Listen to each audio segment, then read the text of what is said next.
Hello, everyone, and thank you for joining us for this episode of the Artist Connection. We have a lot of talent in the room tonight, and we have a couple of people that's going to speak on some very important topics. I'm going to pass the mic to Lynn. Lynn, introduce yourself and tell us about what you do, and then just, I know you don't have a poem probably tonight, but if you do, you can bless our mic. If not, to just pass the mic back to me.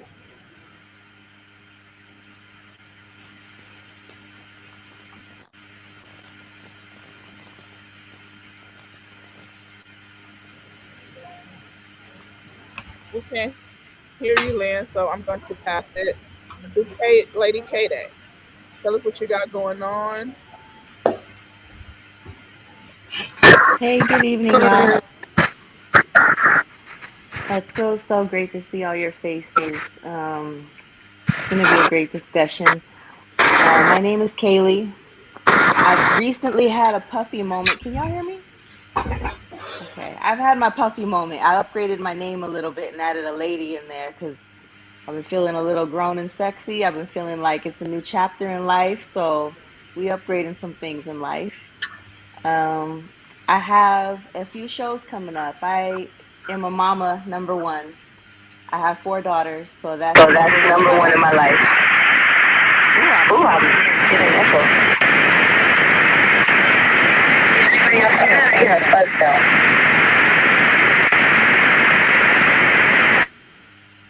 There we go. Is that Is that the audio just audio me, just or is me, or that? is that?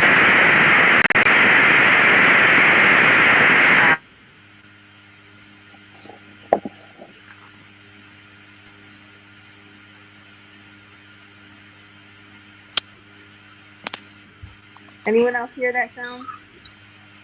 Absolutely. All right, cool. I'm not going crazy then, because Right. Right. I'm it trying to could have figure been a out. rill in my brain. Anyways, my name is Kaylee. I'd love to introduce a few folks here. I do some poetry. I like to write a lot. I'm a mommy. I dabble in art, music, and I'm working on my first book, almost out this year. It's called Raw, the Trill OG, and it's all about being vulnerable, being a G, being all the facets of who you are, all the layers, and showing all that and doing it unapologetically. So that's what that creation is about. I have a show coming up in June. It's called Mics and Muses, where I'll be showcasing music, poetry, and um, probably bring out some instruments. Um, and then got an August show also already planned that I'm excited about. So I would like to bring up to the mic Marlena next.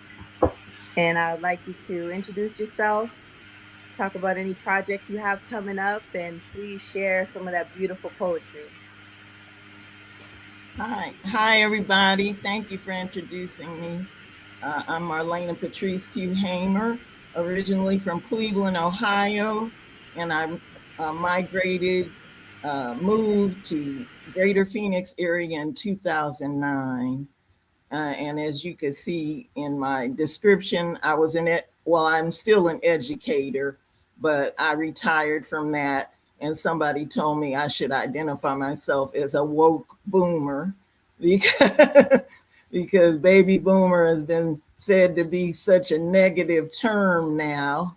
And I'm like, what's up with that? But anyway, from my perspective, I grew up as a black woman in an intersectional situation, and the name of my upcoming book is called "Taking Off My Black and White Saddle Shoes." So you can tell from the title, I'm trying to address a lot of baggage related to being black, a woman living in a white world. And hopefully, my poems are more positive than negative. There were definitely negativity going on as I grew up, so I don't have on rose colored glasses. And one of the highlights of my life was my mother. So I'm going to read for you a poem I have about, I was always fascinated with her hands, if that makes any sense. So my poem is called Mom's Hands. Just knew how to divide up one stick of Wrigley's chewing gum like we were all getting fresh McDonald's French fries. Gave everyone a little sip of decaf, Maxwell House coffee in her cup. We were adults sometimes for a minute. Bought us things often on shoestrings, dreaming about bigger pocketbooks, handed down hand me downs until there were no hands left to hand down. Handed us time to do homework while she washed our dirty dishes by hand. Loved her kitchen because of us. Taught 3 out of 4 well enough to take her spot. No one ever made ice cream in the freezer like her. Made an ice cube tray shiver with delight. Vanilla always tasted better her way.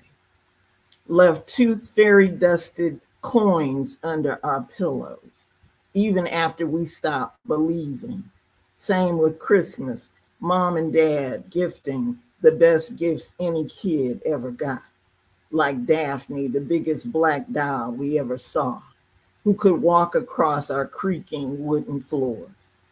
Studied the Bible, prayed for us every day, folded up pocket prayers she hid away with family secrets, dressed us to shine in church, school libraries, anywhere she felt we needed to glisten, all the while teaching us how to listen. Worked again when an injury put dad flat on his back. Had 3 jobs then: teacher, mother, wife, never too tired to love us all for life. And my mother is gone now, 2005, but I feel that she left an imprint on all of us. And I like writing about my mom. Thank you, K-Day. Marlena, thank you so much for that piece. And I feel for you. I can't. I'm not there yet, but I think about the day that I'm without my mother a lot, and I really feel for you, and I appreciate you sharing that piece because it was beautiful, and I know that you honor her with your art. I'm gonna go ahead and pass the mic now to AJ, and Marlena will come back to you soon. Yes, yes. Marlena, that was a beautiful piece. It made me think of my mother, who I lost 4 years ago. Well, you never lose. She's here. She's with me. She's within me. So we get in the habit of thinking the physical body is a loss, but the spiritual body is a gain. So thank you very much for that beautiful piece. I'm usually I'm supposed to be on the computer. That's why I'm looking like I'm in a dark room like this. I'm looking crazy. So I'm going to introduce the wonderful, lovely Lynn E, who I had the pleasure of meeting at Sims Library when we were supporting Queen Kwani and Andrea. I don't know where Andrea is right now, but we're going to introduce Lynn E. And please let us know who you are. I know who you are, a very powerful Black woman. But for those that don't know, I'd like for you to introduce yourself to the Artist Connection and let us know what you came here for. And everybody, good evening. Thank you, Q, Andrea, and all of you, AJ, all of you that are hosting. I count it a privilege and an honor to grace this platform every opportunity that I get. Um, a little bit about myself for those of you that may not have met me in prior on the prior shows. I have been in the mental health field for a little bit over 15 to 20 years, actually. I am an advocate for families and primarily mothers and their children. It's not that I'm not rooting for fathers, but my organization was actually birthed from a personal space in my life that really pushed me and propelled me to do something different and to create resources and connections between the families and community based as well as faith based organizations. I know that Andrea had mentioned earlier in the week that we would be touching on community and the importance of community. And when I think of community, I think of a group of people that come together with that share common interests, those that have a tendency to have common goals.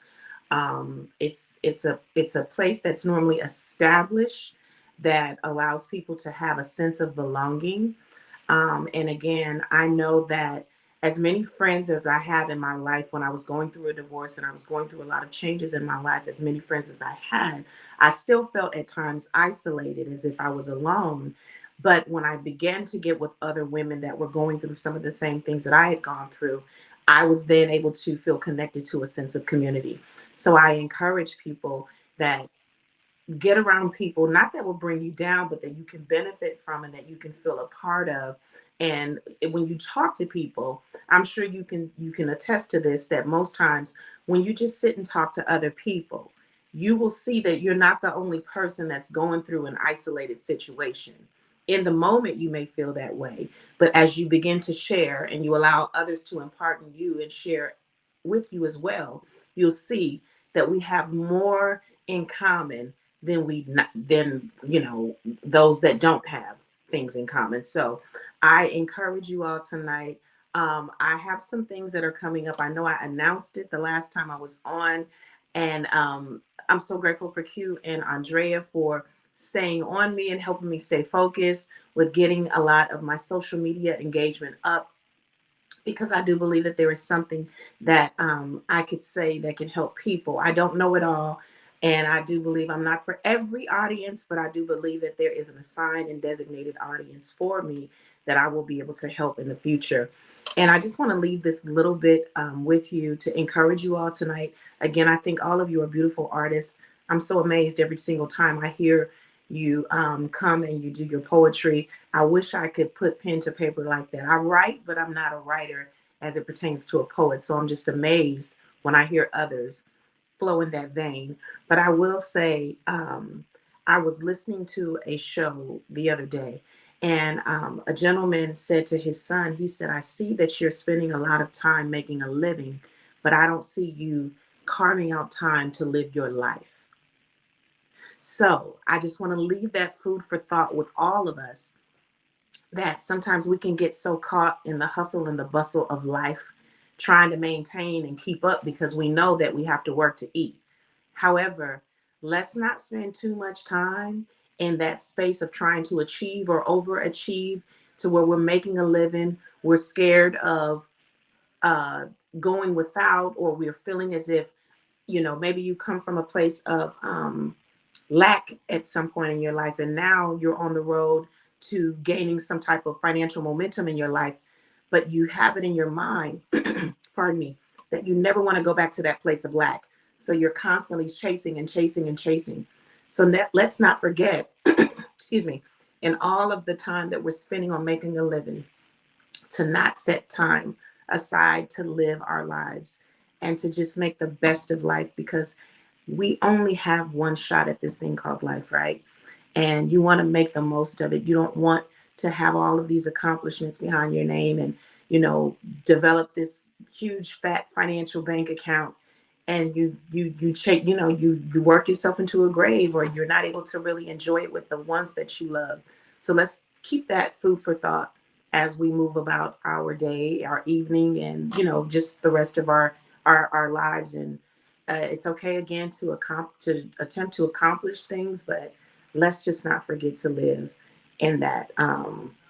And one last piece to this is food. One more food for thought, and that's this: Let's make sure that we're not just existing, but we're living. Thank you again for allowing me to be on this platform. Anytime I could share, anytime I could assist, anytime I could offer some type of advice or encouragement to you all. Thank you for allowing me to have that space with you, and I am here to do so. Thank you. Mm.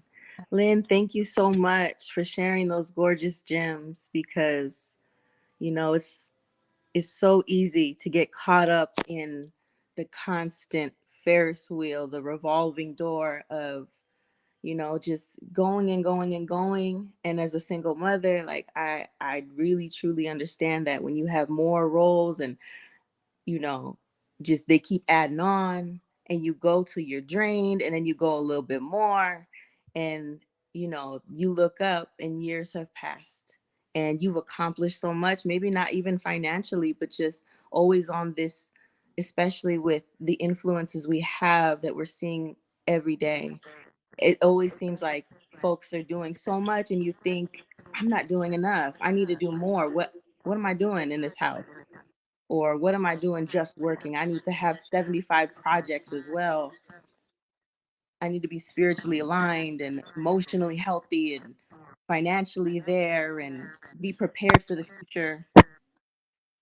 And so you're right, because at the end of our life, we're not going to look back and have a list of our accomplishments held close to our chest. We will appreciate those things, but it's not going to be number one at the end of this existence, going into the next part of our existence. So Thank thank you. you so much for sharing. AJ, would you like to introduce another one of our beautiful guests?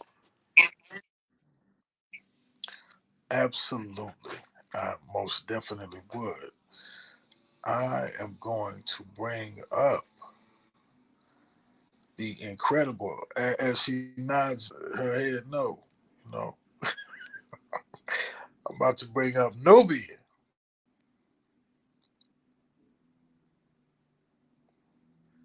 Um, Hi. how you doing, Nubia? Um, I'm good. How are you?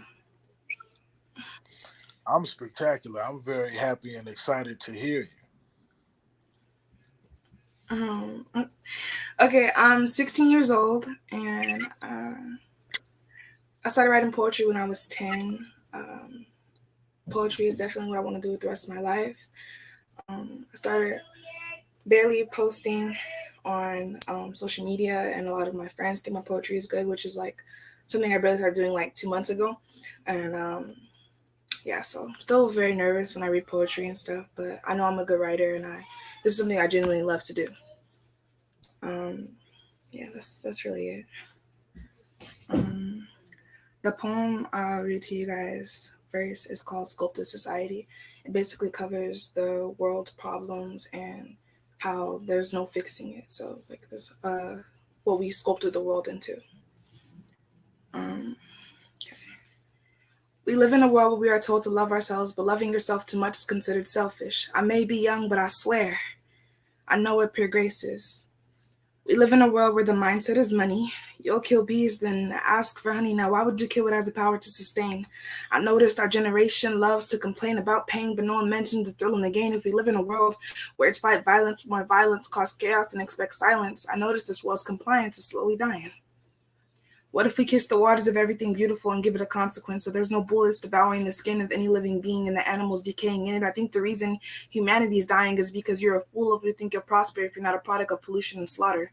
We cut down trees to make buildings, build stores to sell trees, identify our ocean as wasteland as if we didn't dress it in the surface, built an army. They labeled it factory, told the soldiers you're fighting for salary. This is how they get away with legalizing slavery, grooming human beings, teaching them survival of the fittest mentality, mastering the art of rapid strategy. If you're not a part of the world's taxes, you're playing Russian roulette, a death duet. Last man standing, holding gun in one hand and his self-esteem in the other. A masterpiece of what's left of the sculpture of society. Thank you.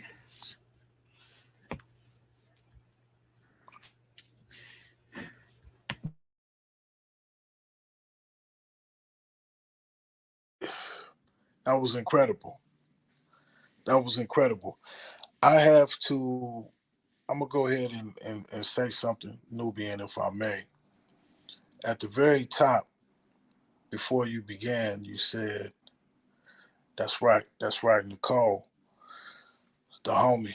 Nicole says, Nubian, please keep writing. I know that she will keep writing because this is what she chose to do. She loves it. You said, I get nervous. And at the very beginning, you could hear the tremble in your voice. Anytime I've gone on stage, I used to be nervous to the point of throwing up because, and then I heard a long time ago, Marvin Gaye also had that same nervousness. Oftentimes, when you have those butterflies, your stomach start turning. Um, for many, it means that that's what you're supposed to do. That's the kind of emotion that you need in order to commit to something that you are passionate about. You need to have that rumble. We need to have that when we're at our jobs, in our relationships, with how we raise and nurture a dream, a child. We got to have that rumble. And the other thing that I noticed about you was that as fast as you were spitting, I heard every word. Can everybody say that they heard every word? That's a gift. And I'm gonna go back to Ludacris. Ludacris is one of the most articulate rappers because his grandmother told him, if you're gonna say something, make sure you're gonna be heard.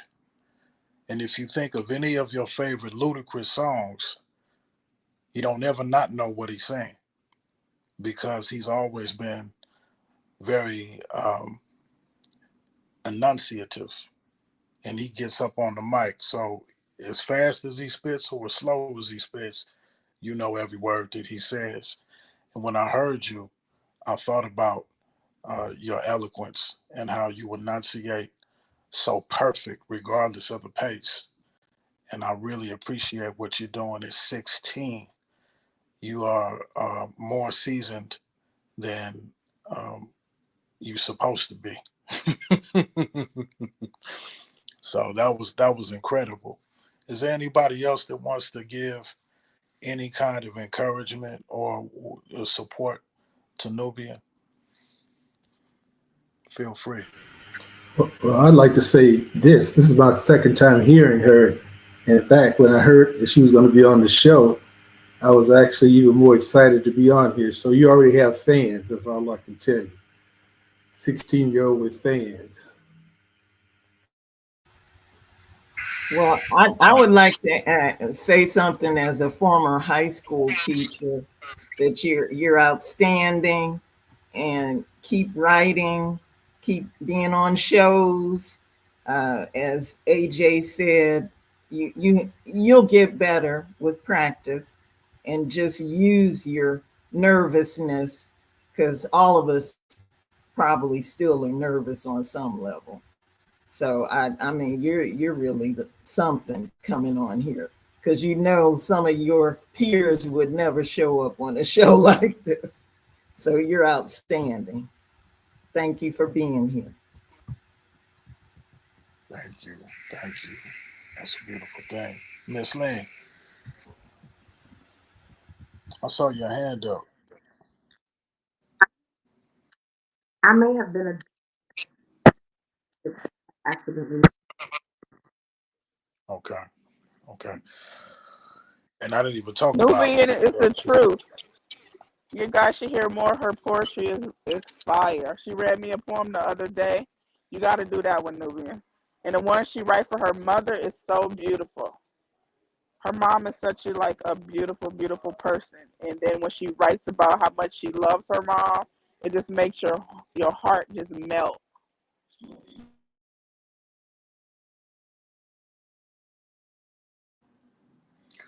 We all over here melted. and that connection over there is getting melted too, Drea. We got to figure out what's giving you all that feedback and that sizzle when you unmute the microphone. We got to figure that out. That was beautiful, Nubian. Can't wait for us to spin the block and come back to hear what your next piece is. Maybe you'll do the piece about your mother if you feel it, since uh, our sister had given props and honor to her mother. If that's the theme, that's going to be the theme. I want to pass the mic over to the chef, Chef Dre.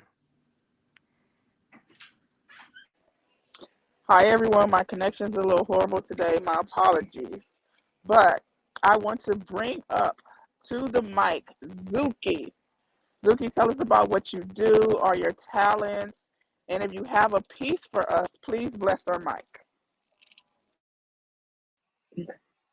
Hey, what's up, everybody? You feel me? I go by Zuki. Pretty much, I'm an artist. I don't really like to put myself in a box. I like to rap. I like to sing. I like to write songs. I like to paint as well. I like to do photography, videography. I like to do a bunch of different things. I've been doing music like mainly the longest though. So I just recently moved out to LA like 2 years ago. I also have my own energy drink. I actually brought it out for you guys. I'm wearing my merch as well too. And it has my QR on it, which has my album. So when you scan it, my album comes up. So everybody listens. I have it in a couple stores. I'm looking to expand, looking to get some more distributions out here and manufacturers, just connect with the right people. But yeah, I mean, I was signed to a label like when I originally came out here, but now I'm really focusing on just being solely independent and really just trying to kick everything off. I started my own production company by myself, kind of just my wife got me a camera and I just ran with it for real. So now I'm shooting my own music videos, shooting like other people's stuff, doing photography, using that to also fund just other things that I want to do as well too. So yeah, you feel me? Y'all can follow me on the gram and stuff. I got a couple different grams. My main is I'm Zuki Baby, and my business page is Zuki G Productions. So y'all can spit a little something for y'all. You feel me? Let me think. I'm just not prepared. I'm sorry. Like, nah, nah. I gotta suppress the aggression. They met how I've been finessing, but I'm just counting my blessings and working with what I'm left with. They think I'm the underdog. I hear it in the dialogue, but I'm the one that brought the city out. No casualties involved. We was out.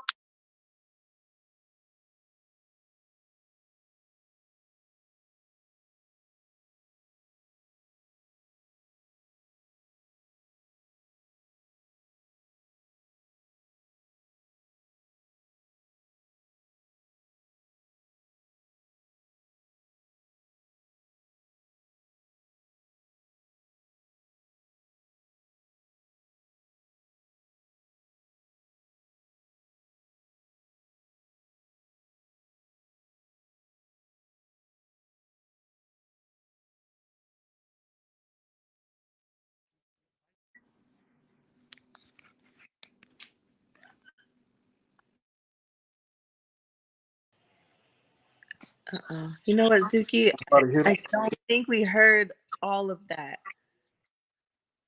And it was super fire to start off. So I'm going to go cry in the car. Zuki. Um, Why don't you, is your microphone unmuted? did you mute by accident?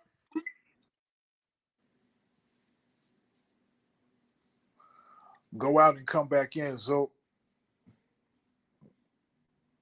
Yeah, go out and come back in, and let's see, or do put your them things in.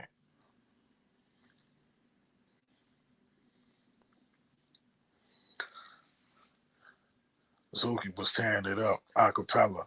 Just was banging banging the desk, just tacking it to it. Zuki, can you say something? Can you hear me? Yes. Oh, you can hear me? All right, I had to take the potties out. It was killing the vibe. You feel me? Okay. Well, look, later for them potties. I need you to go ahead and be you the life of the potty. Come on, let's go ahead and run it back. Oh, you Let's want me do this. running back? All right. Say less. Say less. You Come on, feel me? come on. It's Zuki, baby. Come on. Okay.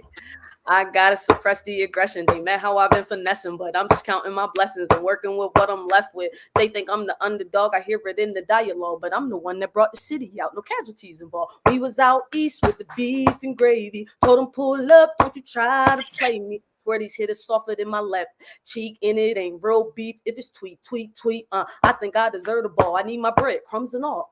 This is light it. How to ride a bike it. Pioneer crew taking off top flight. Whole team eating and it's yummy, yummy, yummy. I could really make the call. Please don't you be no dummy. What's up? Please don't you be no dummy. What's up? Yeah, that's something light. It's a light day. Woo! I'm glad I ain't go out on Oh y'all. I no! appreciate y'all. I definitely want to.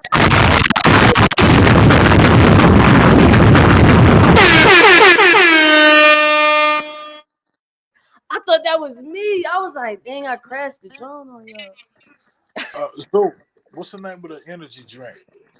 So my energy drink is called Zugerji. And I'm originally from Delaware, so I have it in some stores in my actually hometown city. Um, just trying to like get it out there to bigger brands, like working on getting it into like Walmart, like a Ralph's out here would be dope. Just like partnering with different manufacturers and distribution. So if any of you guys can point me in the right direction, definitely let me know. I gotta drink some of that drink first. Oh yeah, I got you. I need people, I want to start doing like testers around the city. We took it on tour, like on my way here. I drove here across country. So on my way here, we did like a tour with the Zugerji just to test it to see how it took on the West Coast. And we got really good reviews. So I'm really What looking forward flavor to pushing it. is it? Well, how many flavors? Well, right now we got two flavors right now. So we have this is the guava flavor, and then we have the sugar-free flavor, which doesn't really have the guava and it's kind of like a passion fruit. Okay. So this is the green can, then we got like the purple can, which kind of look like my hoodie. Yeah. You gotta pop the collar. You gotta pop the hoodie when you do that, You Zuki. feel me? Right, right. I love it. I love it. I love it. That flow was just so cold blooded. I already know the energy drink is fire. If that Thank you. flow is, Thank you. I if that appreciate it. flow, Coming to the store near y'all soon. right, right, and we're gonna figure it out and have you setting up somewhere with some kind of end cap that has like that prime Yeah. and all the other stuff that's out there. Right, you need to be Thanks. right there. That was beautiful. Is Thank there you. any other place where we can find your work? What's happening as far as the music is concerned? Yeah, as far as my music, my last album I dropped in was in 2020 underneath my label. I'm looking to rebuild and rebrand myself under my independent joint. So all my work, like it's out on all streaming platforms. Like I got mad songs out, mad videos out. I dropped the album produced by Grammy nominated Sap. He produced like Victory Lap from Nipsey Hussle. He produced Donald Trump for Mac Miller. So it's like really good production. Just everything is really like a masterpiece. I love working with them. It's just like I just want to do my own thing now. I learned so much from working with them, and I just want to go a different direction. But it's still love. So like all the music that you'll see on all streaming platforms, it's still dope. Like definitely go run it up. And my Absolutely. Instagram is I'm Zoogie Baby. I could drop it in the chat too. Yeah, drop it in the chat. And anybody that has any kind of social media handle, please drop it in the chat. So at the end of the night, we'll be able to refer. And for those that may or may not be on the group chat on IG, we just want to make sure that we build this connection for the artists so that we can have a network. Just in case anything happens with Zuki, Zuki needs some assistance with the energy or Nubian, if there's a place for Nubian to come and rock the house and tear the house down, uh, we'll do it. So that's what the artist connection is all about. Elu says, "What city you in?" I believe Zuki's in L.A. Yeah, I'm in LA. Right, right, right. Yeah, L.A. but what city is you from? What city you from? Oh, I'm originally from Delaware, Delaware. Wilmington, Delaware, 19802. Wilmington. I know we up in the Wilmington. Yeah, yeah, I'm saying. Yeah, I mean, I'm from Wilmington. Zuki, Elu wants to know, can we get you on stage Saturday on May 27th? Is it Oh, possible? what's going on? It's a night in Compton. It's a show. Oh yeah, I'm with it. Let's get it. Oh, it was a successful run. The first one was last month, and we're running it back. K Day was there, rocking the house, Drea, everybody. So you Oh in? yeah, It's a can great he energy. can he send me the like all the information? Because I'm not from around here, so I still use the GPS. All Right, that getting around. right. Well, me and Elu are the GPS of LA, so everything is good. Yeah, we just exchange information and we'll be good. Got It's you. it's all right. I'm going to pass the mic over to 1580 and K-Day, how you doing? Over there cheesing and smiling. You just so happy to be back from New Hampshire, huh? I'm happy to be home. I'm happy to be alive. That's It's right. just a good day to have a good day. That's right. That's right. Um, You said you grown and sexy today. You put the yeah, lady on there. Excuse me. I had to 1580 do it. Thank you. 1580 lady I'm came down. embracing I feel like I fall into my comfort zones a lot and I don't like comfort zones. I can't stand comfort zones. So I started catching myself falling into the boxes of girl next door and the tomboy and the girl in the construction site and just my comfort zones and mommy and I shy away from the grown part and the queen boss part of me. And that's beautiful. I want to embrace all of me, so I want to make that change out loud and embrace what scares me. um so that's a evolution for me. I would really love to introduce at this point Brother Cedric. I cannot wait to hear what you have to contribute to the conversation. And please Absolutely. let us know your lane, what you got going on, and please drop as much knowledge and wisdom as you possibly can, because I can see it. I see the wheels turning. Well, I'm just happy to be on here with all these great artists. Uh, One of the things I want to, well, first of all, let me introduce myself. My name is Cedric Holloman. I'm with Executive Retirement Solutions. I specialize in preparing to help people with their futures, helping people prepare for their futures, rather. Also, I dwell in the life insurance space, making sure people are protected properly. But before I get into that, I just want to piggyback on one of the things Lynn was saying about getting your mind right, um, Yes. because you need to get your mind right before you get your money right. And a lot of reasons why people mishandle finances is because their minds are scattered or they're Yes. unfocused or they got all that stuff going on, right? So the hardest thing it is for me to get a person to do is just to sit down and focus and let's talk about the future a little bit. Let's talk about your situation. Let's talk about your needs and let's get all that together. Because what I find is the reason why I have this background. Q was teasing me about my background here, because this is a beach background, the Caribbean, Hawaii, something like that. Because it's what people envision when they think about the future. They think about relaxing. They think about retiring. But what I found is people spend more time planning their vacations than they do their retirement, Man. and that's a shame.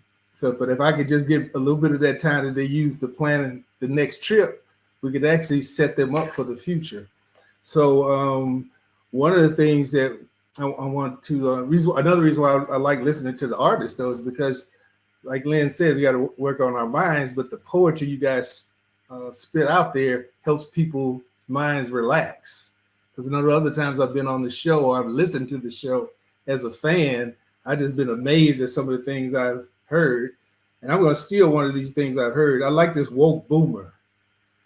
I like that. I like the woke boomer. I think I want to be a woke boomer too, right? So part of being a woke boomer is making sure people who are younger actually sit down and take care of their finances. So one of the things I try to get people to do is let's look at where you are, talk about where you want to be, and then let's put a plan step by step to get to where you want to be.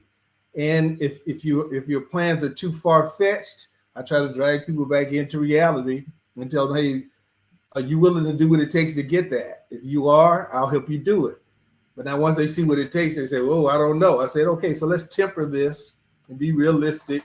But you can still dream. But remember, if you want to dream, you got to work for the dream. The dream's not going to happen accidentally. You have to put the work in to get it done. It's my job to put the infrastructure in place. So once your dream is in place and you start the work to put it together, you have something solid that you can put it into that'll get you dividends on the back end. So before I close what I have to say tonight, though, I want to just let you guys know that you can use insurance in all kind of different ways. First of all, it should be beneficiary driven. And what I mean by that is if you have somebody that you depend on financially as the person who's dependent, you need to talk to that person about, hey, you need to get some insurance. You can't leave me here by myself if something happens to you unexpectedly, and now I have to raise these children, pay this mortgage, take care of your final expenses. You have to leave me some money to do that. So don't be timid if you depend on someone else. If you're a wife or if you're a husband and you guys depend on each other, talk about that and make sure you're in a position where if something happens to them, you can keep it moving. If you have seniors, so you can use insurance for that. You can also use it for final expenses. That's what people think about it the most is, okay, well, who's going to pay for this funeral? And I hate to see every time I drive down the street and I see people washing cars or trying to pick up money at the intersection, I just shake my head. I'm like, somebody wasn't prepared. And, I hate to see them not prepared when there's people like me available to help them. Also, another place you can help, you can use insurances to save for your children's college education. A lot of people don't really know that, but there's policies that you can put in place where you can save for a child's education kind of clandestinely. I say clandestinely because once people get to college age, you got to fill out these things called FAFSA forms to see if you're getting financial aid. And what people don't realize, if you save a lot of these investment accounts, they want you to put that on the form, and they're going to cut your financial aid by how much money the parents have already saved. But policies don't show up on the FAFSA form. So, you can save for the child's education. They don't ask that question, at least right now. And you use that money for their travel, for their books, for their tuition, for the dorm, and then they can still get maxed out financial aid. So that's another place that people can use insurance to save. But one of the ones I specialize in is in planning for retirement. We do supplementary retirement plans using insurance that you can put money into a policy, and when it's time to take the money out, you get your money out totally tax exempt, totally tax free. And that's big because most people are using 401k plans, which they're getting a tax break on now, but the government is lying in wait. IRS is actually lying in wait. They can't wait for you to retire and start taking that money out. So they can just pounce on you and get as much taxes out of that account as possible. And they get the money before you do. You take it out, they want theirs first. Then you get the rest. So wouldn't it be better to put your money in something like Roth IRAs are good? But the thing about Roth is you can only put in so much money. And if you start making a lot of money, they take it away from you. But you can put as much money in some of these policies as you like. And then we can leverage the cash on the back end into a tax-free income stream to supplement your Social Security and supplement your other investments. So those are the areas that I specialize in. And I love working with artists because the artists are the most neglected class of people when it comes to saving money for the future or getting prepared for the future. Sometimes they make a lot, sometimes they don't. But when they hit it big, sometimes that draws the sharks who take advantage of them. When they should be working with someone who's going to be with them, whether they're big or not, and not take advantage of them and make sure that they're well taken care of. And my company is one of those groups of people that actually gets that done.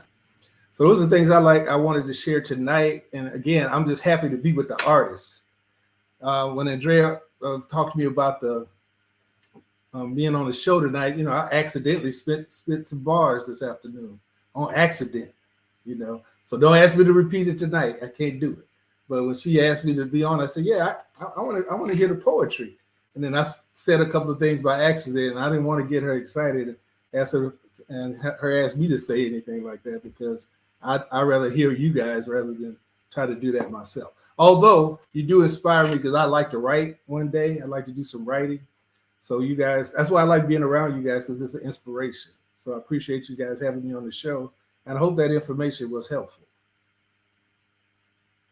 Cedric, we appreciate it so much. And circling back to the theme of community, I just think that it's incredible to have so many folks around us who can share different concepts and different areas of life that we really need to survive out here and thrive.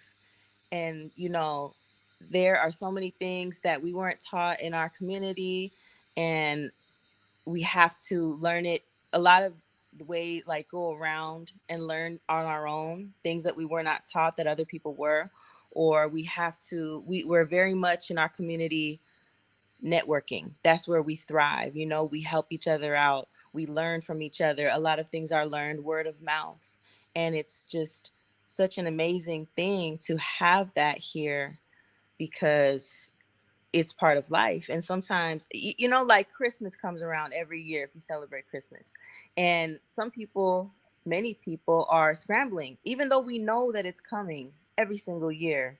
Life happens. And when you live in paycheck to paycheck and maybe you're not prepared, even though you know it's coming, sometimes it hits you by surprise. And with these topics that are uncomfortable, such as death, we know it's coming. I remember that when my father passed, my mom, they thought that they had done well and planned and they were prepared, but you also are in emotional distress when you lose someone so close. And she wasn't as prepared as she thought she was. So she had to learn so much in the middle of her grief. And those are things that we could really use a lot of people advising us and teaching us those concepts, because we want to be prepared so that when those things happen, not just death, I know there's so many other things to plan for, but preparation is just the key to so many things. So I Well, I'm really glad you appreciate. mentioned that thing about the funeral. The two times I find that people are most taken advantage of are planning for weddings and planning for funerals, because the expectations are so high, and and the emotions are so high, and that's when people who are maybe unscrupulous take advantage of us the most. That's what I've noticed. That's what I've seen. And I look at money as ministry, because I'm in the ministry as well. So I look at this as not just business and trying to make money doing it, but it's ministry to people. Like I said, I end up having to deal with people's minds first before I can talk to them about their money, because I have to assess, okay, what's the emotional state of this couple, of this person, where they're in life. And you have to be patient with people. That's something else I noticed. Don't try to just sell somebody something so you can make a buck. Because I've talked to people and I might not do business with them until a year later. And they compliment me because they say, I appreciate that you didn't just try to hustle me. Because people get hustled enough in this world. So they need somebody who's going to, wait them out and know that you care about them and not just try to do business with them. And I'm glad you mentioned also that one of the things that holds us back a lot is expectations with these holidays. Sometimes you just need to opt out. Don't just let the pressure of a holiday put you in debt. Um, just tell the people you might want to buy presents for. Look, not this year. I'm getting out of debt this year. I'll hit you next year. I'll hit you on your birthday. So be a little selfish every now and then when you're trying to work on your own personal financial situation. Yes. Something that you said, um, the way that you approach what you do, even though, of course, we're all trying to make a living, the way that you approach it, the intentions, integrity goes so far.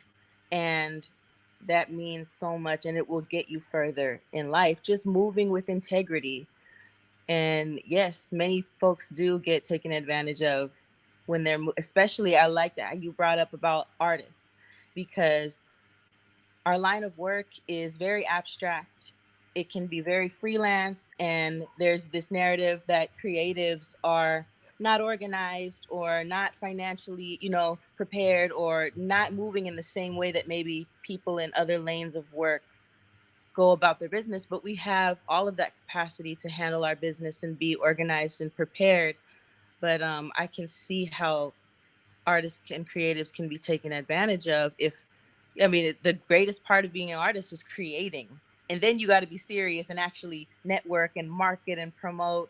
And circling back to Zuki, I love how you're in so many lanes and you've got your merchandise and you're putting yourself out there. I mean, that's a huge part of, being in this lane of life.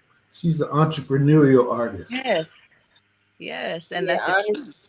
honestly, just to piggy off of like what you said, I honestly became I started my own production company, started doing my own stuff because I felt like I was getting taken advantage of. Even like by the label, but them telling me they'll pay for it, but I can't have creative control.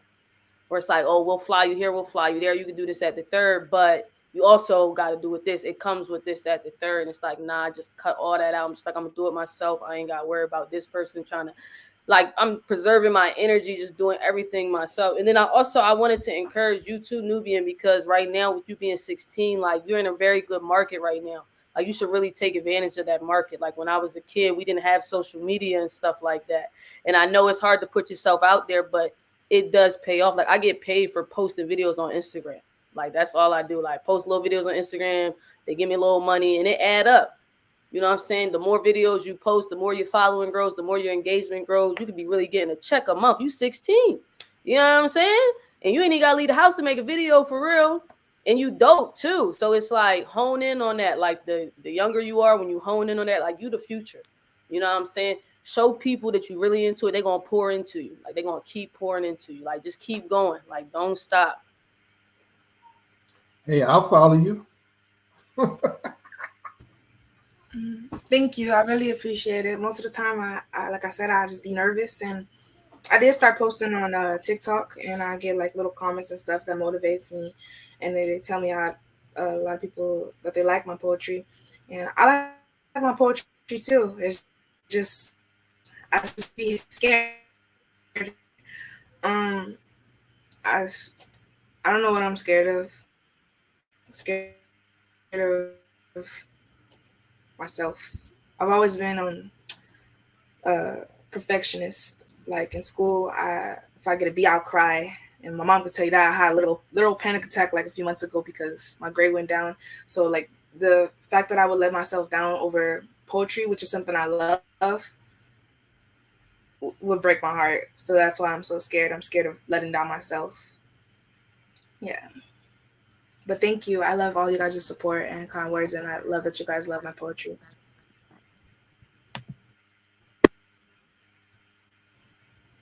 AJ, would you like to bring up the next person up to the mic?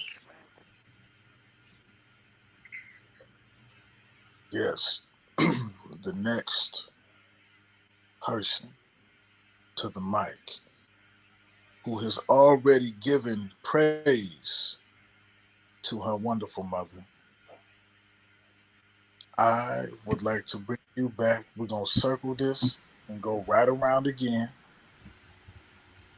and bring it to the sister, Marlena. Hello, thank you, AJ. And I want to first piggyback on what's been said, that I grew up in a time when uh, I had, well, I will say I had aspirations to be an actress and a couple other things, but I was encouraged to take quote unquote a stable job. So I became a teacher, and I talk about that in the book that I'm working on. And I'm not knocking being a teacher, but we all know there's quite a bit of baggage that goes with it. And those of you aspiring now, as was pointed out, there's more of an opportunity to go the creative route than it was in the past. And I'm happy now that I have more time to contribute, and also looking at the money thing. Yes, you can't just, you know, run through your bank account. And I was reading about some of the things they said about baby boomers, and I'm like, well, that's kind of a blanket type of thing, because for one thing, I don't think people of color, we have a certain lane. You know, we can't just fit into a certain label. we have experiences which are unique to the Black experience, the Hispanic experience, and so forth. So to try and throw me in a box, please don't do that. And hopefully I have another shot. I have another poem that addresses that. But I'm going to read another mom poem, so bear with me. And it does touch upon some of the things you guys talked about. Red. Her color was red for certain things, not everything. Not because it was her favorite. Green was her favorite. Not because we buried her in a red dress, wearing one of her favorite Navy church hats. Not because it was her chosen shade of lipstick. Not because she painted her fingers that color. She was feminine, but rarely wore nail polish. Her three daughters were just like her in that respect, but her husband did polish his, clear polish. So men doing that is not new, only the colors are. Her color was red, not because she loved to see things and people bleed. Never insisted on matching tees or outfits in red. Never bought an SUV in crimson red. Never had those kind of desperate needs. Her family always got the bandages first. But she needed roses, red American beauties, no other color. And she insisted on writing her checks out in memorable red ink. In curlicue cursive handwriting I always loved. Red was my mother's color then. Mom had a fortress of big pens with red ink. Dad worked sometimes two jobs while mom paid all of our bills in red ink. Sometimes right before seeing the proverbial red. When they both died in 2005, their attic was filled with the paper monuments, including canceled checks, we could finally shred. But I kept some. Mom and dad died in the black. Mortgages, too, were paid in full by then. Money in the bank to give to their four adult children.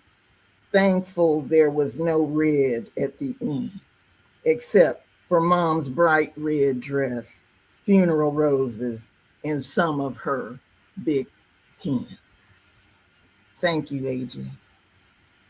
Bars, bars, bars. That was it. That was it. I have a quick little story. Um,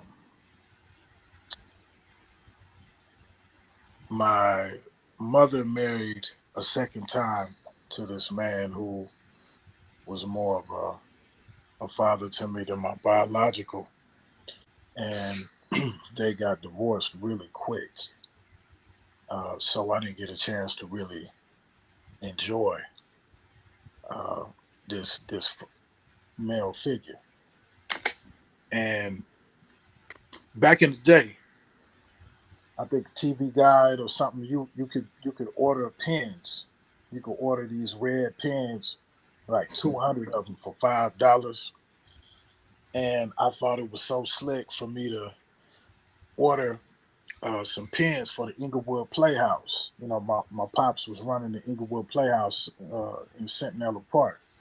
They call it the William Agee Playhouse now. But it said Inglewood Playhouse 678-8300, and it was in red ink.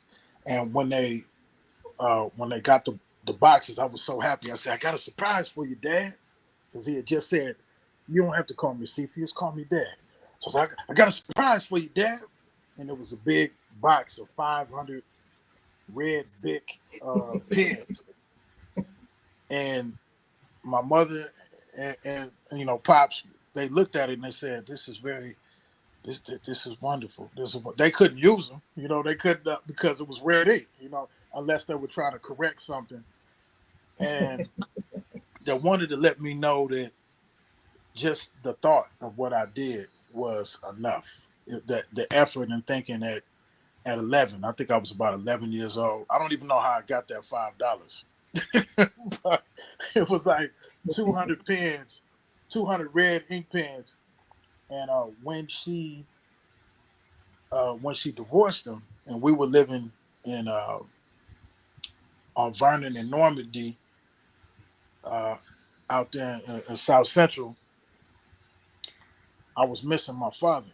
I was missing my pops, and uh, I was rummaging through a treasure chest looking for some toys or something, and I saw a red ink pen. And I just started crying, and just a little tear came down. I ain't no alligator, crybaby, but my mother came in and she caught me, and I was rubbing my eyes. She said, "Son, what's going on?"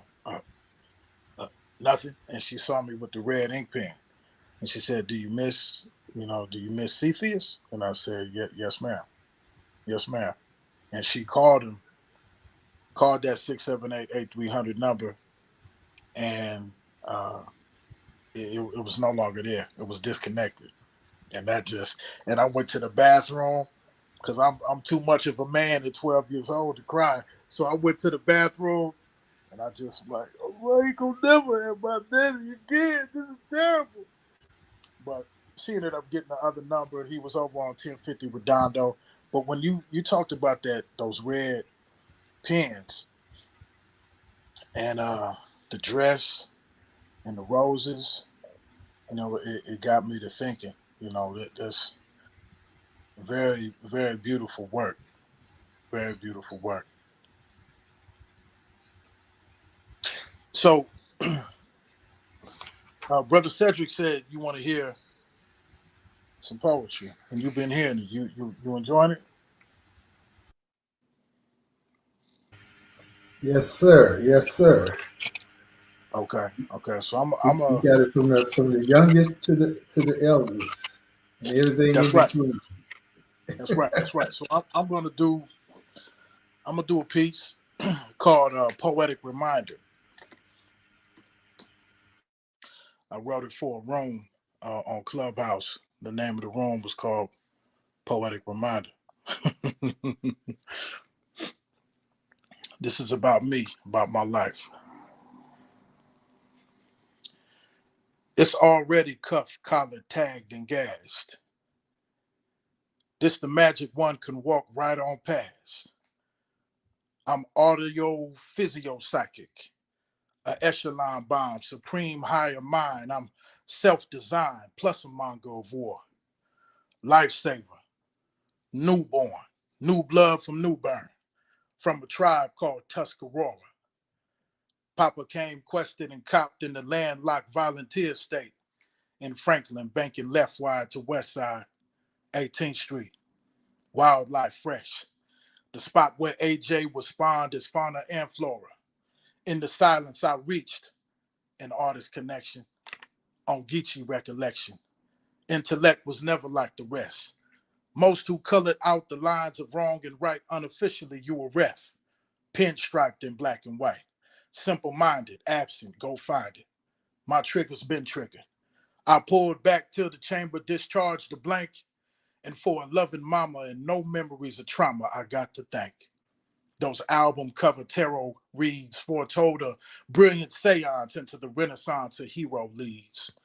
Learning and leaning on a passion burning, all harvest, all star.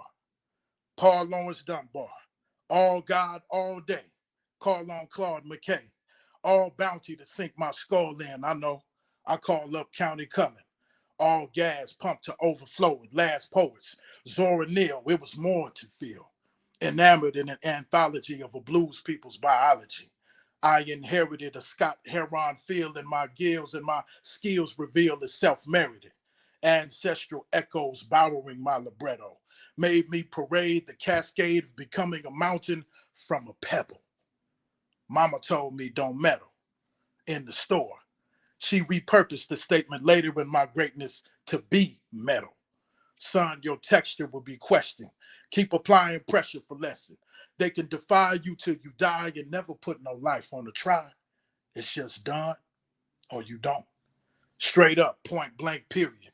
Make a significant contribution to the liberation of our people. Anything under that, I ain't hearing it. Dr. Khalid Muhammad showed me. Dr. John Henry Clark, I listened to and held the hand of that black man. Learned to be humble in the midst of legacy. On the podium, passing the piece I penned on an envelope, giving it to Dick Gregory. On a bus with Paul Mooney, I gave him my autograph as a teenager and said, "You tell the world you knew me."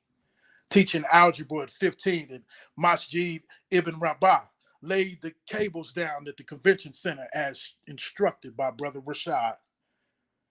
As the Honorable Minister Farrakhan came in, I set up the mic for him to spit his magnanimous flame in. Soul Train gave me the vision of rhythm, indigenous ism to shake my thing in. At 5, I was so alive, well traveled with the wealth unraveled, and a prince on quest to be king was handled, yet replete to receive hassle and defeat. Whew. Man, I heed that a God has to lose and hurt and grieve and be suppressed to test his will to believe. And I did, and I do. Still in search of what is real, fact, false, fake, or true. The more dwelled in the dark I found, so enlightened in the pitch profound. And in that midnight I made partner. Was feeling a nyctophilia vibe right, zoned until I honed the fly of my twilight, emboldened my breath, answering my tap to connect the eras and ages and decades and genres to collate the pages and revise and rewrite, recoil and recite, be loyal in my fight and keep pushing. Y'all see that? Keep teaching. Y'all hear that? Keep proceeding, precedent setting, record breaking, no small shit ever. All timely and towering, all divine and empowering. The Supreme Council is proud. It's why the riches are showering. Thank you, and I love you. AJ, Bars. I Bars. love hearing the stories of your life. Just the word is magical. I mean, just the way that you play with the English language, it's a lot. I know there's a lot of layers to that. Um, Thank you so much for sharing. Should we bring it back around? I have a helper with me. I have Nala Jade. She wants to know. She said, "Mommy, who's Dick Gregory?" What's her middle name? Jade. It's a cross between Jade and Sade. Okay, okay. My son's middle name is Ade. I thought it was right, right. Yeah, we should run it back, circle the block, and come back. Cedric, we got to talk. We got to talk about it because I want to know what kind of way that we can simplify for the youngsters. You know, just like with public school, there's a whole bunch of nonsense that children are taught young, information that they'll never apply in their adult life. And there's got to be a simplified way that I could create some type of rap to teach people about the significance of insurance because you can create your own bank that way. Right. You know, you can take your money out and save it. It's got to be something because when we think of insurance, most oftentimes for young adults, they think in car insurance, you know, or whatever kind of insurance that their job gives them in terms of their health, medical and dental. But never do we talk about life insurance because we think that's an old person's thing. You know, you can have it as young as you want to. Isn't that correct? That is correct. I'm glad you mentioned that about the bank. I do a lot of work with LA County law enforcement actually, and have a client that she's a sheriff, single parent mom, got two sons. They're doing little league baseball. She saw the opportunity to put together a food truck where she was going to sell snacks and stuff to the people who attended the games. And she didn't want to take out of her savings for emergencies for this. So she decided to call me and ask me about accessing her policy cash to see if she could do that. And she had cash available because she had her policy a number of years. So I showed her a way that she could actually take a loan against the policy, not borrow her money, borrow the company's money, leave Right. her money in the policy, let it continue to accumulate. And what she was doing basically was taking a loan, a collateral loan against her cash, not her money, because that's the way you used to do it the old way with whole life policies. You're borrowing your money from yourself, basically. Here, you're borrowing the insurance company's money. She could do whatever she needed to do, and she bought the truck, or she did whatever, put together whatever she wanted to put together. And now she's been selling snacks at the games, and now she's going to pay the money back once she makes some money off her business venture. So this is something that actually happened here in the community. She was able to do that, and that just gives you an example of how you can use it. And then she can pay the money back whenever she wants. That's another thing. They don't put you on a payment schedule like you do when you borrow from a 401k plan or something like that, or a bank loan or something like that. When you borrow collaterally from an insurance policy, they're going to charge interest because that's how they make money, but because they're loaning you their money, but you can pay it back whenever you like. So that gives you some flexibility where you're not stuck. One of the things, since you mentioned the young people, I want, and maybe you can make a poem out of this, AJ. But I want to just close with, how did the devil rule the world? And the way he does it, he gets us enslaved to debt. And the way he does it, like when a person goes to get groceries, they're in the grocery line, and they see the magazines while they're standing in line. And so there's all these flashy headlines on the magazine, better sex today, all this kind of stuff like that, right? Salacious stuff. And so they pull the magazine out, and before they can get to that article, they got to go through all these ads. And the ads are creating desire. And so they buy the groceries, they get in the car, they turn the car on, turn the radio on, and before you can hear your favorite song, you're hearing more ads. Buy this car, smoke this cigarette, buy this dress, shop at this store. And so there's more desire being created, bombarded on your subconscious mind. Then when they get home, they're opening the mail, they check the mail, open the mail, there's a pre-approved credit card in the mail. And the limit says, sign here, you get $3,000 Visa or MasterCard. And they sign and they send it in and they get the card. But instead of looking at that card, $3,000 as a limit, they look at it as a goal. In other words, how fast can I charge up $3,000? And they know this. The credit card companies know this. So when you get close to the limit, they send you another card. And then you run that one up. And then you get the limit of those two, they send you another card. And what they don't tell you is, if you have a $3,000 balance and you pay the minimum, it's going to take you 20 some years to pay it off, which means you're never going to pay it off. And next thing, and now you're in debt and you're enslaved. And so what we have to do is change our mindset and understand, because we live in a consumer society. We got to teach young people, maybe you can write a poem about this. Don't be a slave. Don't let the devil put you in debt such that now you're a slave and you're making decent money, but you are living underneath your means because you're in all this debt. Now you can't buy the things you really want to buy. You can't make the investments you really want to make. You can't buy the policies you really should have for your family because you can't afford it. And it's not because you don't make the money. It's because you're paying all these people before you can pay yourself. And you need to pay yourself first. But instead, you got all these bills that come in. Now you got to pay yourself last. So we can teach young people that early to understand that there's a war going on out there. It's a spiritual war to enslave us financially. And what we rather do is just invest money, not we own stuff. You want to buy stocks, buy mutual funds, own companies instead of just doing business with companies and them making money on you. Buy some Target stock, Dayton Hudson, buy some Walmart. Wherever you go shop, just buy that. So at least you know that if you buy Nike tennis shoes, you own some Nike stock, you get some of your money back. So I just want to drop that on you on the way out. Right?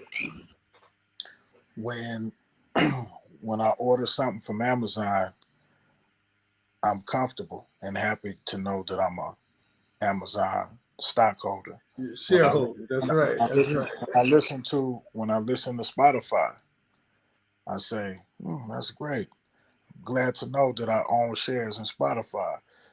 Whatever company that I solicit, whatever I'm a consumer of, I figure out um, whether it's in the best interest to play the long game and give me a stock or two.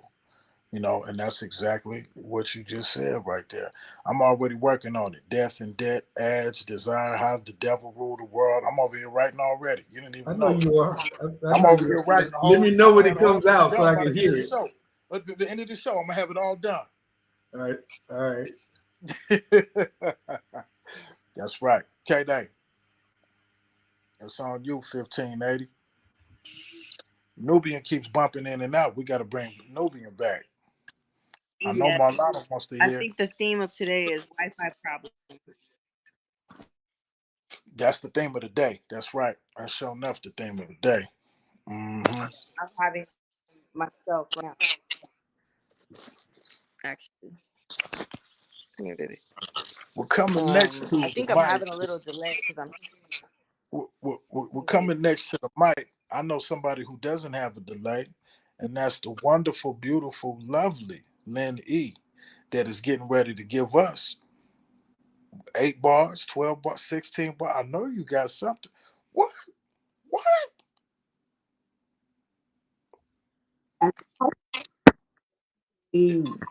Excuse me, life coach. You there, there's no bars at all.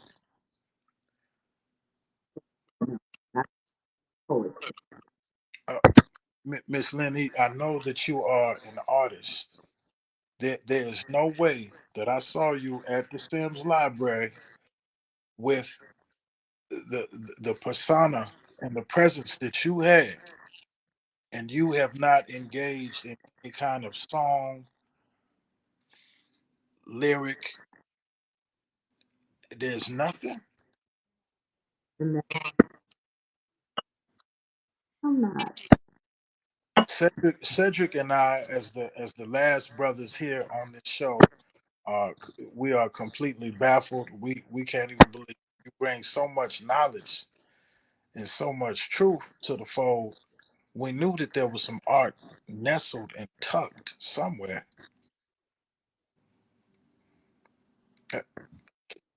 And you got to unmute that microphone. Are you there? Now we can hear you. Yes. Go ahead and tell us what you're not gonna do. Go ahead. Oh no, I was just saying that I'm not a poet in that. I mean I speak, but not you know not as a poet. So Well, yeah. there is poetry in your work, and that can't be denied. So I'm very thankful for what you do, what you do offer, because there is poetry in that. Then I would be able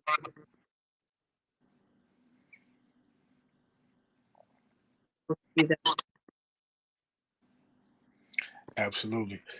You know what we're going to be doing? I think that this is one of the final Uh-oh. uh, Can you hear arts me? of action. No, we did not hear you at all. We can Oh hear you wow. now. Yes. I don't know what's going on. Can you hear me? Yes. Perfect. Okay. I'm gonna make it short. I was saying that I was hoping that Nubian can be on for what I'm about to say, but hopefully all of you that are still here can take something away. I Boom, know there what he is that right feeling there. is like. Oh, hi, Nubian. There you are. Okay. I wanted to encourage you, Nubian, to let you know that you're not alone. As some of the other artists have stated, that I believe that we all experience nervousness. And I know that That's right. We experience if nervousness. you, yes, if you continue to engage in your social media platform, I think there comes a time to where we have to all show ourselves a level of grace and give us that space to for error and growth.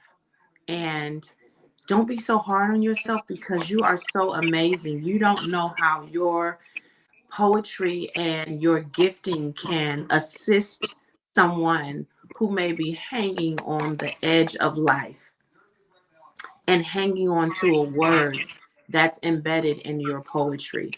So try not to be so hard on yourself and give yourself room to grow. And I'm speaking from experience. Even at my big old age, I have to tell myself that, because sometimes we can get captivated by the snippets of what we see, or what other people capture in their lives on social media. And we, as Katie said, we have a tendency to kind of, try to move in that direction that other people are moving in. But you have to know, even at this age, Nubian, that we all have to just stay in our lane, know what our gifting is, and know that there is room for each one of us. So I think, and I want to encourage you and anyone else as well as myself, that we are someone's lifeline, and there's something that we have to say that can be a blessing and an encouragement to someone else. So try not to be so hard on yourself. Give yourself that space. Operate in grace. Be kind to yourself. Give it a shot. Engage more on your social media platform and share your poems. And I guarantee you, by word of mouth, you'd be surprised at the followings and the engagement that you get, and just the comments of what your poetry can do to help heal others. So I hope that that's helpful, in addition to what the other artists have encouraged you with through the night. So thank you again for sharing, and thank you for your sharing your vulnerabilities.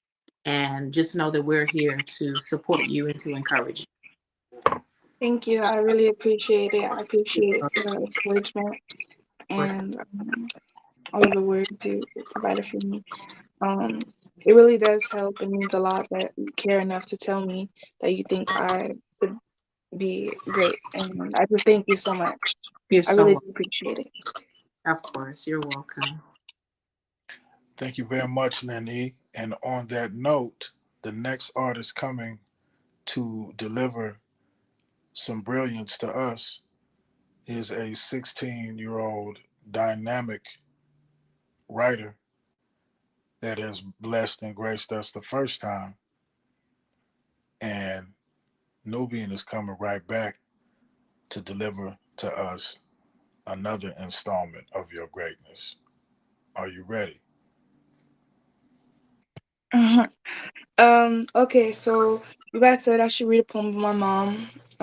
So this one is called WHM, and stands for Women's History Month, but because that's the time I wrote about her, and kind of is like a token for all mothers.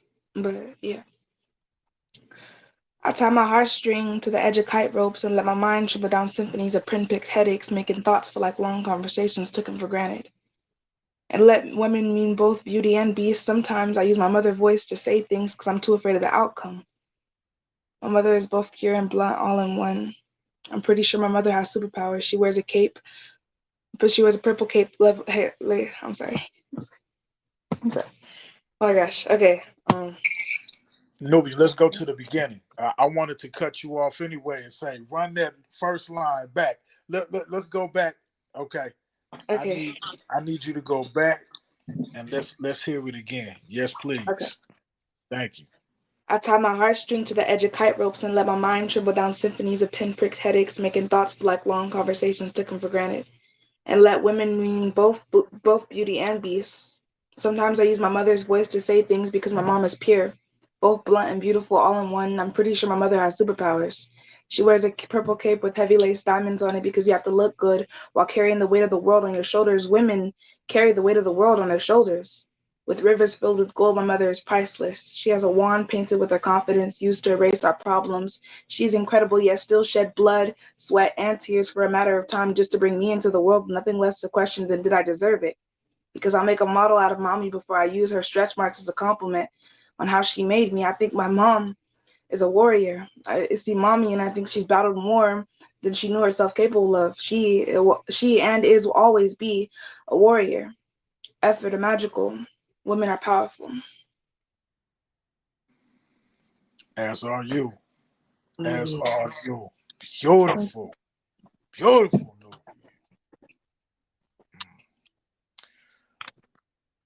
That was spectacular. When are we looking forward to a book? because you know you have five readers that's getting this book already, not to mention those that love you. So it's a plus five over here. When's this book coming? Unmute that microphone. Oh, okay. Yeah, I definitely want a book. Me and my auntie Andrea have been working on that. I still have to get my poems copyrighted and stuff sent to me. But yeah, I definitely want to write a few books. I write poetry every day. I I love this is what I do. I love poetry. Yeah. I do want a book one day. Yes, we're looking forward to it. I love poetry too. And I started writing a poem per day for 366 days this year. It's not 365 because next year is a leap year and there's going to be February 29th in 2024. So I'm at, today's the 18th. I started April 1st, which was the so called beginning of National Poetry Month. So I'm 48 in. And there's a couple of poems that I might not want you to stumble upon on my IG because what I'm doing is as I write, I start to explore more about myself through the expression of poetry and doing the research and doing the deep dive into your childhood and you know that uncle or that auntie that really gave you the inspiration that you needed for uh, that one day when y'all went to the horse racing and you didn't want to go and you sat in the parking lot eating French fries.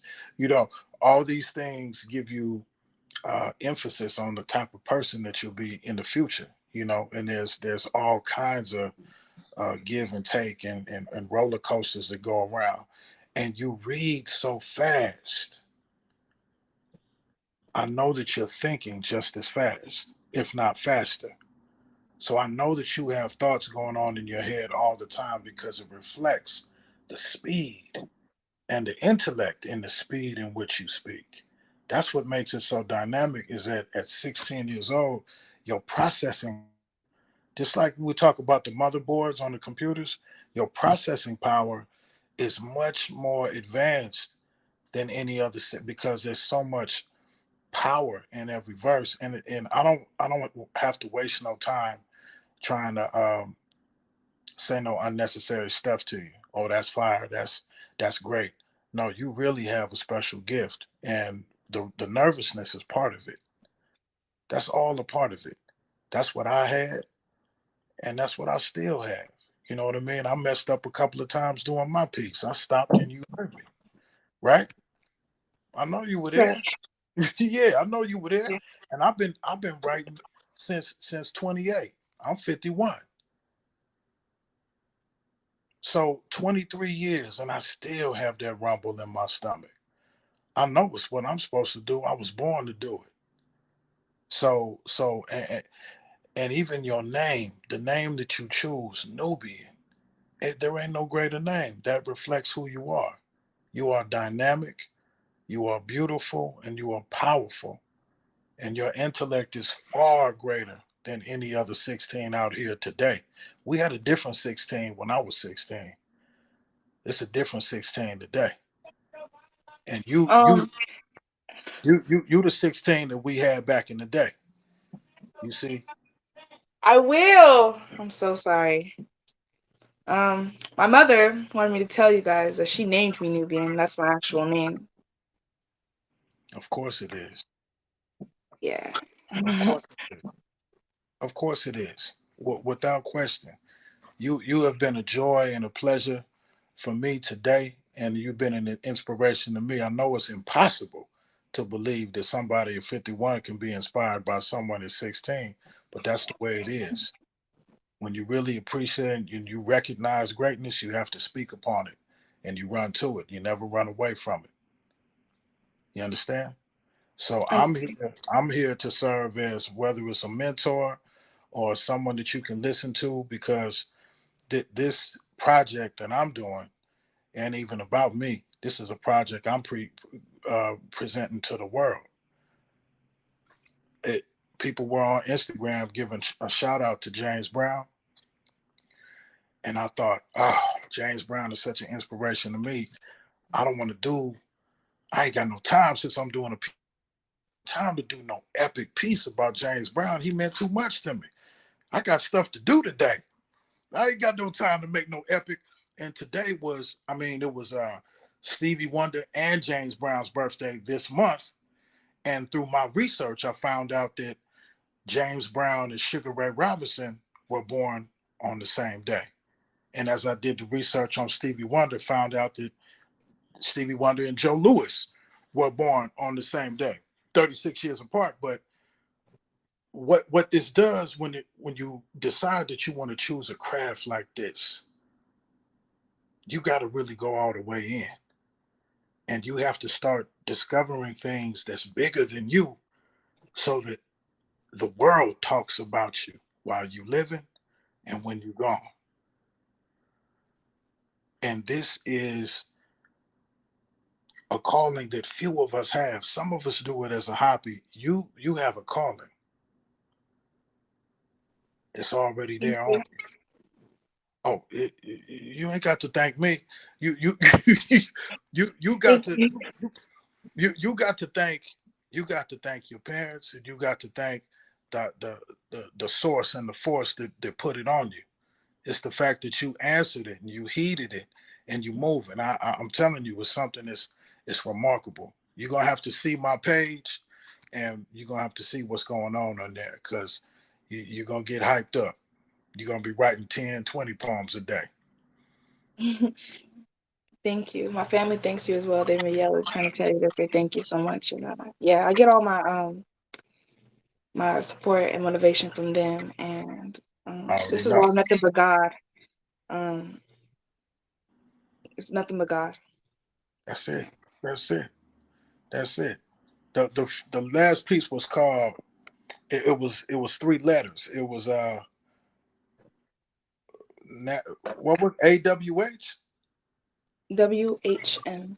WHM, Women's History Month. Okay, okay, that's right, that's right. Beautiful, Nubian. This has been a highlight. I've enjoyed everybody, especially you, especially you. Thank Thank you. you. Continue to write. 1580, lady. I'm passing the mic to you. Nubian. I think we all see a bit of our story in you, and just the way that you opened up with the substance of your first poem and the heart of your second poem.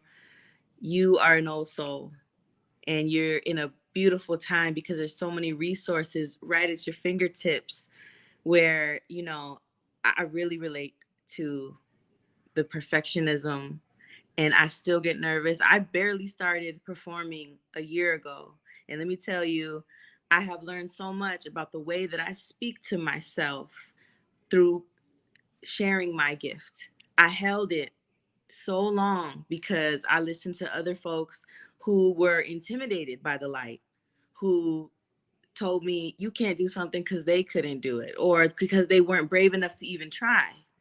And I have a very great person in my life, a good friend who has given me so much good advice. And I was influenced to step out of my box because I saw him just living his creative life and making his dreams into realities. And I thought, I have all those same interests. Could I do that too? And you start just kind of taking one step in front of the other instead of staring at the whole staircase that's in front of you. And I want to take all these steps, but I'm looking at 52 steps. How am I going to make it? I'm tired on the first one. If you live impeccably and you focus on one step at a time, just one, do the best you can at just the step in front of you, then the next one is going to come a little bit easier and the next one. But when you start looking up at that staircase, it becomes very overwhelming. And so if you can just get one syllable how you want it, and get comfortable with a syllable at a time or a breath at a time, it's gonna create momentum. And the next thing you know, you looking back like, I took all those steps, that was me. And look how, and I left a trail of shimmer and glitter behind me too. I didn't even just barely make it up, gasping for breath. I really I did that. And so, shout out to certain person who started influencing me. Just in my journey, I've noticed when I'm focused on what I'm going through or the things that I'm saying to myself that might be negative, I start looking outward. Maybe if it's a trial you're going through, I started noticing that a habit for me was I'm going to stop focusing so much on myself, even though that's what we all do, it's default. Let me see what my gift could do for somebody else. Let me see how I could make someone smile today.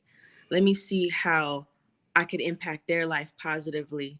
And you start gaining this confidence and you start gaining this self-love and you start talking to yourself a little nicer and you start believing that when folks are listening to you and experiencing your art, that it's a positive experience for them instead of, oh my gosh, they noticed that I messed up, they noticed that I tripped up, oh, this doesn't sound like I wanted to, this doesn't sound like it was in my room when I was by myself. And the evolution, I'm telling you, trust the process, because the fact that you care that much to be nervous and you care that much to want it to be perfect and to do your art justice, it just, that speaks to all of us, because it means that you love your craft and your gift that much that you want it to just be at its ultimate best. And that's just, it's so beautiful, Nubian. So thank you so much for sharing your gift with us today, because you really impacted all of us. Thank you for being honest about how you felt about it too. Like that, it does so much. And I cannot wait to see what the future has in store for you. I really cannot. Thank you so much. I really appreciate it. Thank you. Thank you. This has been really great. Thank you. Um, Also, when I do another poem, I'll read you guys my honest poem. I wrote a poem, and it's called My Honest Poem. I want to read that to you guys. Introducing Nubian. Let's go. Okay. Hold on.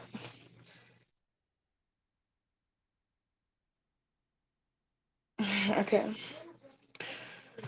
Okay. Poetry is undeniably the best form of literature. This is not my opinion. I say facts. Well, to be honest, my name is Nubian Ashe. My hobbies include people watching, writing, and trying to convince my shadow I'm someone worth following. I like to believe I'm a good writer. But when it comes to reading, my chest gets a little tighter, it buckles up, my vocal cords stop, my heart plays hopscotch inside of my chest, and my mind rips every form of words in my head apart. But to be honest, that happens more often than it needs to. If you told me that I read well, I probably wouldn't believe you, not because I'm modest, but because I'm being honest. If I'm being honest, I actually like school. I love to learn and teach my words, teach myself new words to say, like subsequently or enormity. This is what I call being dedicated morally. If I'm being honest, I'm not a good person. But I'm still human, and I get sad late at nights waiting for my grandma to come back. She won't, if I'm being honest. That took a bigger toll on me than I expected it to. I saw her lying on that deathbed, and if I'm being honest, I'm not over it yet. Hi, my name is Nubian Ashe. To be honest, I actually like my name and where it comes from, but people didn't. I used to let it define me. To be honest, I still don't love myself. If I'm being honest, I'm learning to. I'm planting positivity in all the places I fear, like my mind and my heart, for starters, because that's where I hide my insecurities. If I'm being honest, I've been screaming this whole poem. Could anyone hear me? I did. So, so good. All Thank right. you. That was beautiful. I don't know if I should just jump in or not, but my last poem is about my name too. If that's okay, we can. No more mom poems. I have different. I write about a whole bunch of different things. So this poem is called "Please Don't Call Me Marla." I'm not a throwaway ex-wife of that ex-president we love to see swallowed into the next black hole. I am taller than Marla. Every shade of melanin, every fingernail across a chalkboard knows that's not my name, not even my nickname. Please don't call me ma'am. I understand your mama taught you to say thank you and yes, please, how crossing I's and dotting T's means more than it should to you, not me. Please don't call me miss. 'cause I was married. Every woman my age has heard that single name. We prayed not to hear again. Does any lash or limb on me resemble Miss Daisy? Please don't call me Ms. I prefer Mrs. Only married long enough to sign the certificate. Barely made our bed before he was dead. Do not pity me. Please don't call me girl like one of your great, great, great, great, great, great, great granddaddy's house servants. If you ever do, I will have to secretly spit in your soup, too polite to spit on you. Please don't call me hun, like I am your dessert. No, do not start. The next word out of your mouth better not be honey or sweetie, sweetheart, sugar plum, or sugar. No way, baby, I would never get into a saucer or bowl with you. Please don't ever, never, ever call me the N word, the B word, angry, sapphire, stupid, not any abominable names. I went to college ready to reclaim our true names we inherited long, long, long ago. Please call me Queen, Marlena Patrice, Auntie, Auntie Marty, Sister, Beautiful. I will answer. Even call me Mama, not the I have kids Mama, 'cause I have none. Never pretend you are one. Mama, like you want me, like that flirty young man on the plane who freely called me Mama. When he said mama, he put blush on my cheeks, made me love my 50 extra pounds, made me 21 and forget about not being 21 when he called me mama. So please don't call me Marla. Okay, that's it.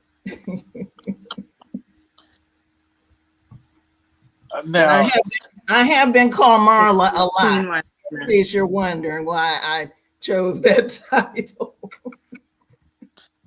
It's not now, my nickname. now, Queen Marlena, I want to know, Queen Marlena, I want to know, um, at any point in this room, do you remember me saying, ma'am? Did I ever say, ma'am? I just want to know because I'm one of the ones that say yes, ma'am, to all women, to 16, to 60, 80, 100. So, did I say that at any point? Do you remember?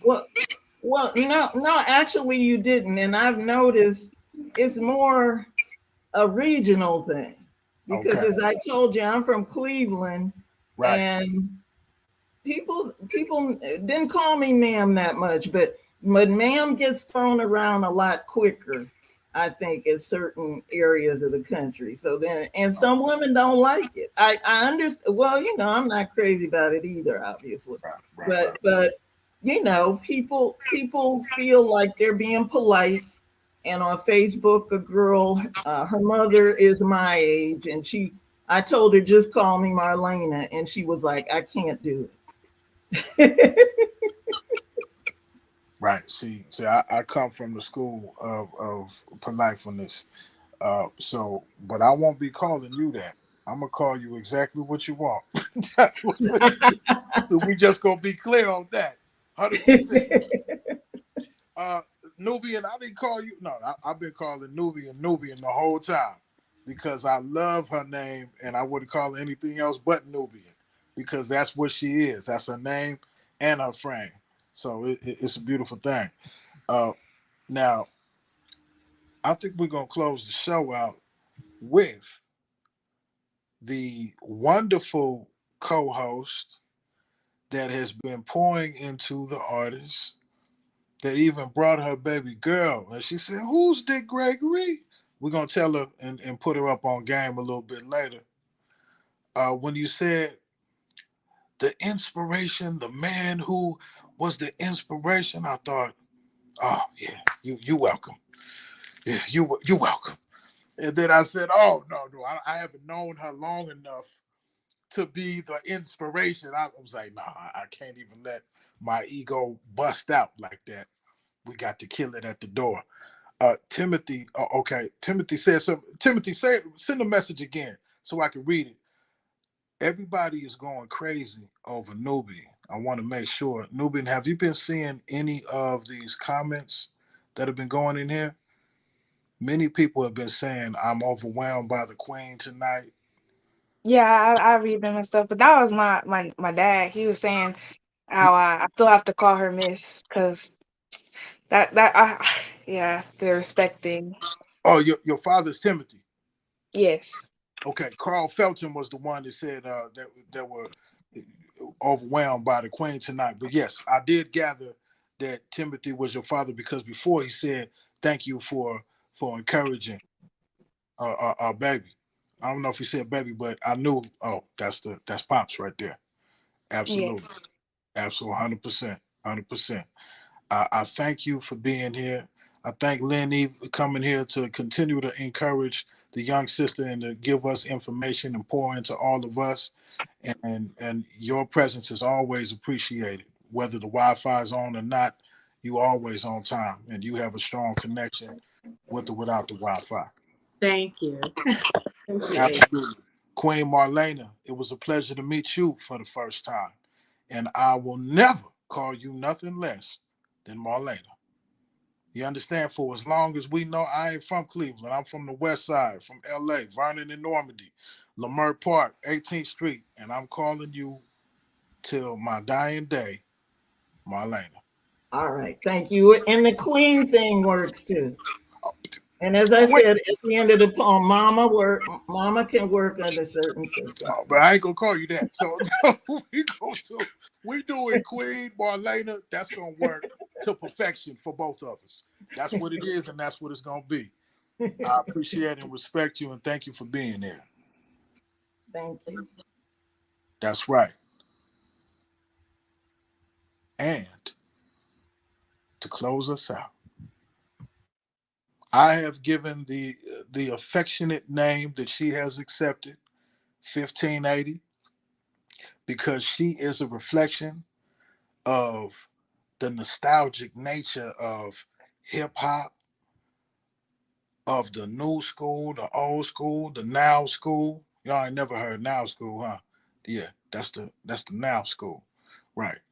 And she is everything that Drea said earlier in the day. Is that you are going through a new change to add the lady on your thing. You feeling grown now, extra grown, more grown. And I'm so glad, so very glad that you left New Hampshire and you here. Because you needed to get the hell away from New Hampshire. Oh, excuse me, Nubian. You needed to get away from New Hampshire because, the hot sauce, you had to put so much hot sauce on your meal. So much so that you had to tell all of us last week about it. So we're glad you back home. I want you to deliver this to us, close us out the way we're supposed to, because we ain't got to go home, but we're going to have to get the heck up out of here. It's almost 2 hours. I got things to do. So, with no further ado, Miss Lady K Day, deliver it to us, 1580. Good Lord, you can give an intro, sir. And yes, you are a very new associate, but you do inspire me very much. Very much.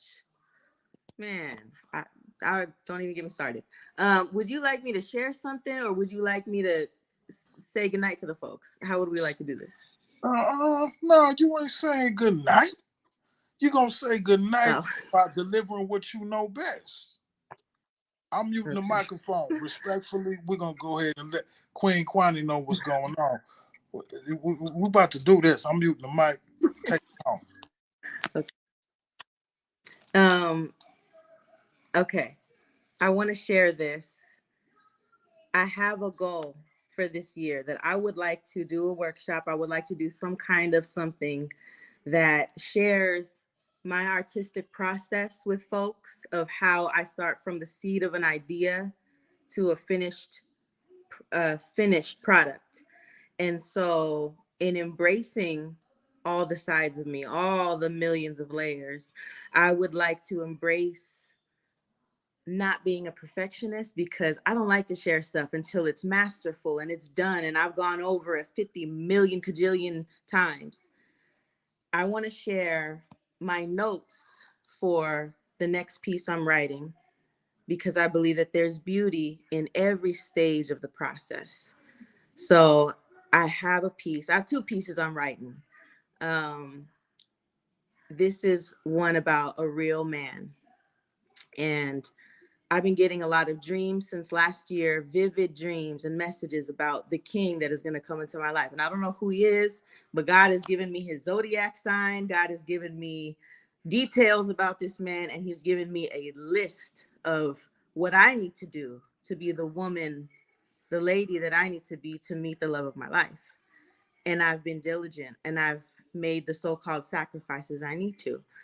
And I started gathering a list of my own of what I consider to be a real man. So this is the raw, uncut, very rough draft of the notes that I've gathered. That's going to go into my next piece. It's just a list of what I think is a real man. Y'all can hear me okay? Perfect. Come on, tell me what a real man is. Come on, hurry up. Let me Okay. hear. Wait, what's the sign? What's the sign? We got I had 12 to of whet them. that Come on. appetite a little. Okay. All right. Excuse me. Excuse me for the interruption. Lenny, you see me going crazy over here. Excuse me.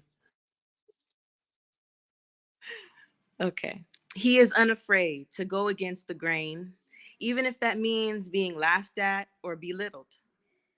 A man who doesn't need to speak as an anxious default, and he's comfortable with silence until he has something worthwhile to be said. He's a man who takes care of his body not out of conceit, but out of respect for his temple and out of respect for his creator. He doesn't throw around apologies loosely and carelessly, but is completely okay and sincere when a true apology is needed. He is not thirsty. He doesn't need to go chasing after every PYT that comes along. He is alluring and attractive in his wit, in his soulful smile, his genius, his grace. And them honeybees flock to him, but he chooses wisely. Carefully, he takes his time. He's not a take whatever I can get type of man. He doesn't take things personally. He's a man ahead of his time with an open mind. He has a quiet confidence, but he's not a quiet man. He understands how to express anger and sadness in healthy ways because he knows both are human and they're righteous, but he doesn't let them overtake him. With no hesitation, he will call someone out on their BS if it's harmful to others or to himself, but he doesn't let anyone's negativity or ignorance bleed onto his bright light. He's a man who has style even in a white tee and chucks, and he draws attention naturally, but he's not chasing and seeking attention for validation. He doesn't back down or evade from commitment if it's something he truly wants, but he's not going to be coerced or forced. He's empathetic, he's patient, he's compassionate and passionate. He is creative. He is a free spirit and he's infinitely kind. He doesn't need to manipulate to get his way because he knows if he does that and succeeds, what he seeks is not truly his. He doesn't need to raise his voice to make a point. He will break the law if needed, if it's for the greater good. He knows the importance of a poker face because he's from the street, but I can read his intentions in his eyes. He considers all sides, all angles, all viewpoints. He plays chess. He may have a villain's aesthetic, a villain's laugh, even a villain's voice, but he's a mastermind with a hero's heart. He doesn't rush for anyone, but in a rush, he doesn't become unglued, unkind, rude, and he doesn't completely lose his composure. He is a pillar I can lean on, but he knows when to rest his head on me. He allows others to be human, but he stands up against malice, ill will, and cruelty. He's a leader, but not a dictator. He is clean, but he is not obsessive and a clean freak. His space does not feel like a museum or a prison. It feels like home. He will take a risk or a gamble without hesitation, and he's always calculating. He protects the elderly, the innocent, women, children, the disabled, the less fortunate. He knows how to celebrate. He knows how to laugh, how to play, how to smile, and how to have fun. He doesn't constantly need to be the center of attention, but he can always be the life of the party. He is kind, like I said, but he's not overly nice. He has so much conviction in what he believes, I'd never have to second guess that he'd sell out for clout or money. He has respect and manners, but he will lay out if push comes to shove. This man's hands are rough, but they're not nasty. We save the nasty for other days and other times. He will fix, he'll do hands-on work without complaint, without reluctance, because he appreciates that God gave him hands to create beauty and to create function where it didn't exist before. He's got vices of his own, sure, but he's always on a never-ending quest to conquer anything that's got a hold on him, that's a trigger for him. He's not apathetic. He's not fair weather or lukewarm. He's not a take it or leave it kind of guy, because if he was, then how would I feel if he chose me? He stands firm, whether it's one way or another, without swaying, because he believes what side he's on is just and true. He can play, he can laugh, but he's not childish, irresponsible, reckless, and immature. He doesn't hold back from complimenting others, as he knows it doesn't take away from him at all. He's not doing too much. He's refined and he's full of flavor. He's interesting. He's talented. He's never dry or bland. My palate is delicate and he's a 5-star feast. He's not a coward. He educates himself constantly. He craves knowledge like he craves food and water. He is wise and he believes in expansion. He will dance. He will cook. He will show enough eat. He will travel. He loves fully because he savors the most beautiful flavors of life. He doesn't dismiss others based on the world's opinion of their power, their network, or their network, or their net worth, or their masculinity. He's got infinite layers to him, and he makes a difference. He's a challenge. He's a mystery. He's a puzzle, but he doesn't play games. He's not too easy to figure out, and he keeps me interested. I'm a fan of hieroglyphics. He is a man of many genres, many worlds, many talents, interests, many decades, and many time periods. He's dope, and I can't wait to meet him. That's all. That's a real man to me. That's it. That's a real man. That's incredible.